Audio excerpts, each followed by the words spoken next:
Vamos para a última lição do trimestre, lição de número 13, com o título O Cativeiro de Judá. Textual diz assim: Porém zombaram dos mensageiros de Deus e desprezaram as suas palavras, e escarneceram dos seus profetas, até que o furor do Senhor subiu tanto contra o seu povo, que mais nenhum remédio houve, segundo Crônicas, capítulo 36, e o versículo 16. Então esse versículo resume bem, né? O porquê que anos anteriores ali, o reino do norte foi levado cativeiro, para o cativeiro Israel no caso, e agora o reino do sul, Judá, também foi levado para o cativeiro, por causa do pecado, da idolatria, e porque o povo não se arrependeu. Verdade prática, todo ser humano se torna cativo de suas escolhas e das consequências delas, né? Então que Deus nos ajude a trilharmos caminhos retos e possamos ser guiados pelo Espírito Santo. Leitura bíblica em classe encontra 2 Reis, capítulo 24, versículo 18 ao 20, e o capítulo 25, versículo 1 ao 10. O objetivo geral é sinalizar o efeito dos pecados cometidos pelo povo de Deus. Então nós vamos aprender, né? Para que a gente possa também ter vigilância, vigiar e andar em obediência ao nosso Deus. A introdução diz assim: a fase final do reino de Judá foi protagonizada por 4 reis, dentre eles, né, Joacás, filho do rei Josias, depois Jeoaquim, que reinou por ocasião do primeiro grupo de prisioneiros levado para a Babilônia, isso em 605 a.C., e Joaquim, que com apenas 3 meses de reinado, vivenciou o cerco de Jerusalém por Nabucodonosor, que resultou em 10.000 pessoas presas, isso em 597 a.C., e Zedequias, o rei entronizado por Nabucodonosor no lugar de Joaquim. Então não confundir esse Zedequias com o rei Ezequias, viu? O rei Ezequias foi um rei que agradou muito ao Senhor. Agora este aqui é o último rei de Judá, é o Zedequias, o rei que foi entronizado por Nabucodonosor no lugar de Joaquim. Nesta lição veremos que Zedequias, rebelando-se contra o rei de Babilônia, causou um novo cerco que durou 18 meses e finalmente resultou na queda definitiva de Jerusalém, isso em 586 a.C., ok? Então vamos para a primeira parte da lição, o declínio espiritual de Judá. No item 1, as advertências dos profetas. Os profetas do Antigo Testamento foram unânimes e incansáveis em denunciar as injustiças e as terríveis transgressões do povo e dos líderes da nação.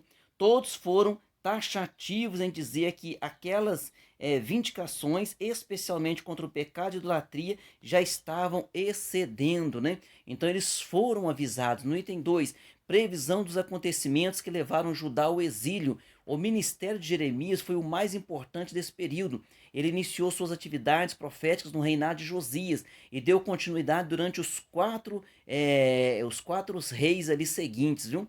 No tempo desse grande profeta, havia muita discórdia e confusão sobre o que era a verdadeira ou falsa palavra de Deus. O próprio Jeremias disse, né, que o Senhor Deus então trouxe uma orientação. Quando alguém profetizar, diga, este profetizou. Se acontecer, diga, Deus falou. Se não aconteceu, você sabe que não é de Deus. Este conselho serve para nós hoje, viu? Muitas pessoas sendo guiadas por profecias, muitas pessoas atrás de profetada, muitas pessoas que gostam, né, daquele tipo de profecia que massageia o ego. Nós vamos ver que os reis aqui também gostavam desse tipo de profecias. Quando é profecia diferente para se consertar, eles mandavam prender os profetas e até matarem. No item 3 aqui, motivos que levaram Judá ao cativeiro. Então os motivos que levaram Judá ao cativeiro foi o que? Derramamento de sangue inocente, cometeu todo tipo de corrupção, injustiça social, idolatria, não observar o descanso sabático, né?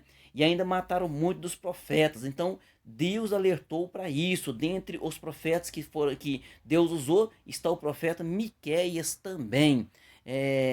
A situação, né, de Judá é uma triste realidade. É uma triste realidade para um povo que recebeu tantas profecias e avisos e não se consertou, mas decidiu ficar na apostasia. Serve para os nossos dias também, porque Deus ele está sempre, né, buscando, está sempre procurando o que? O conserto, está sempre procurando que a igreja se arrependa, que cada um de nós se arrependa Então Deus não tem prazer na morte do ímpio, antes que o ímpio se arrependa, assim diz a Bíblia Sagrada. Parte 2, a obstinação de Zedequias. Não confunda Zedequias, que é o último rei, com Ezequias, que foi um rei bom, viu? A obstinação de Zedequias e sua queda, a teimosia de Zedequias. Zedequias, o último rei de Judá, não entendeu bem não entendeu bem a exata conjuntura em que a nação se encontrava e, por sua própria conta, resolveu não dar ouvidos à voz do profeta Jeremias. Então era para se entregar ao cativeiro da Babilônia. Por quê? Porque era a correção que Deus estava trazendo sobre o povo, mas ele não quis fazer dessa forma e colocou, e aí a situação ficou pior ainda, né? No item 2 aqui, ó, surdos aos avisos dos profetas. Jeremias advertiu ao rei Zedequias, dizendo que caso rendesse ao rei da Babilônia, a sua integridade seria preservada. Todavia, Zedequias e o povo estavam tão confiantes em sua religiosidade, veja bem, não estavam confiantes no Senhor, se arrependendo dos seus pecados, não é isso não, estavam confiantes na religiosidade. Vocês lembram quando os pessoal disseram assim, ó, lá na época de Jesus, disseram assim, ó, nós somos filhos de Abraão, quer dizer, então aqui, como eles estavam dentro da cidade santa, como eles estavam ao lado do templo, então eles diziam o seguinte, nós estamos protegidos, porque quantas vezes tentaram destruir Jerusalém, nunca conseguiram, mas por quê? Porque Deus estava guardando Jerusalém, mas dessa vez os pecados extrapolaram.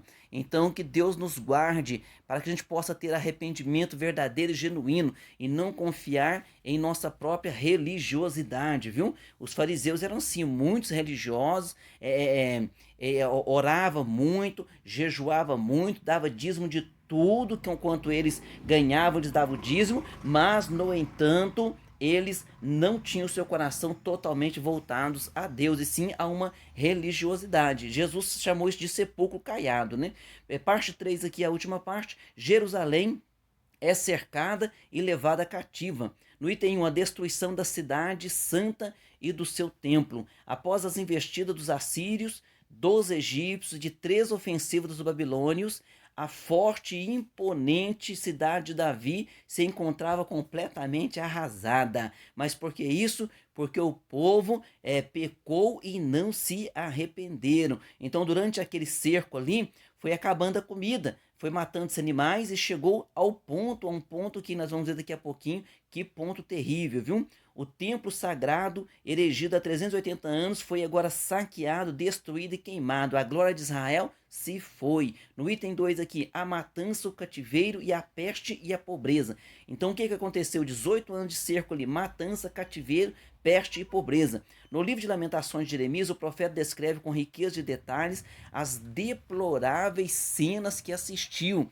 Então, quando a gente lê ali o livro de Lamentações, né, onde Jeremias coloca ali a sua angústia, né, cenas terríveis. A fome chegou a tal ponto que mães cozinhavam e serviam seus próprios filhos como comida. Até os sacerdotes perderam as esperanças. As virgens ficavam sentadas sem forças à beira do caminho. As crianças morriam de sede e fome. Ninguém podia saciá-las. Foi 18 anos ali de cerco e o povo não se arrependia, e o povo não se arrependeu, e o rei não se arrependeu. Confiava em que, nós temos um templo ali, nós somos o Israel. Sim, não adianta ser o Israel e não estar na presença do Deus de Israel. Então não adianta falar que é crente ou filho de crente e não estar na presença do Deus vivo e verdadeiro. No item 3 aqui, a esperança profetizada. Então nós vamos ir no Lamentações de Jeremias, que mesmo com todas aquelas misérias, Jeremias então ele disse, as misericórdias do Senhor são a causa de nós não sermos consumidos, novas são a cada manhã. Então Jeremias também disse que haveria o que? Esperança, viu? E o maior motivo da nossa esperança, nós cristãos que servimos ao Senhor Jesus Cristo, o maior motivo da nossa esperança é a ressurreição de Cristo. Então diz lá em Colossenses 1:27, parte B, Cristo em vós, esperança da glória. Então mesmo Jeremias, diante de todas aquelas aflições, Deus falava ao coração dele, ele sabia que iria para o cativeiro, mas um dia voltaria. Tanto é que, para voltar do cativeiro, o profeta Daniel, né, depois que estava lá, servindo lá a Nabucodonosor, o profeta Daniel entendeu pelas profecias de Jeremias que era o tempo de voltar, e Daniel já velhinho, viu então o povo retornando para a reconstrução de Jerusalém. Então você vê que o nosso Deus verdadeiramente é um Deus fiel. Conclusão, a experiência do reino de Judá no cativeiro, é uma triste lição para todos os crentes. Quando os falsos deuses ocupam o lugar de uma pessoa, ela se torna cativa de suas escolhas erradas. A boa notícia é que, pela misericórdia de Deus, Judá retornou à sua terra, a terra prometida. Deus ainda usa de misericórdia para com o seu povo, né? As misericórdias do Senhor não têm fim, novas são a cada manhã.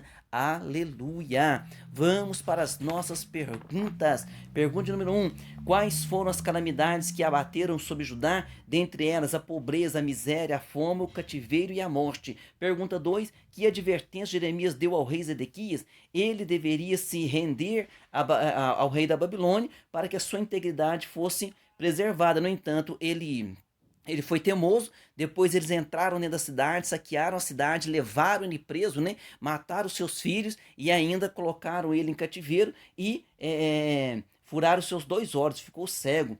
Pergunta 3. Quanto tempo durou o cerco de Jerusalém? Durou 18 meses, foram dias terríveis para aquele povo.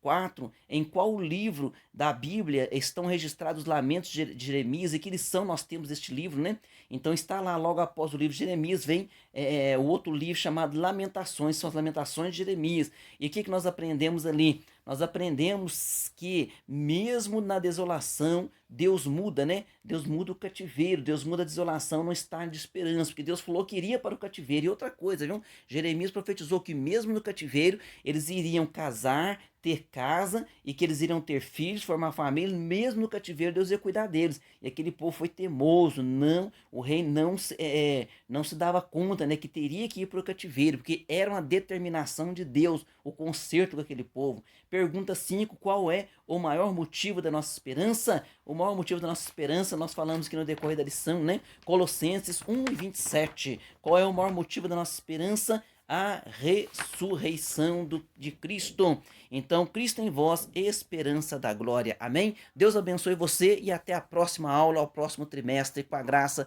do nosso Senhor Jesus Cristo. Amém.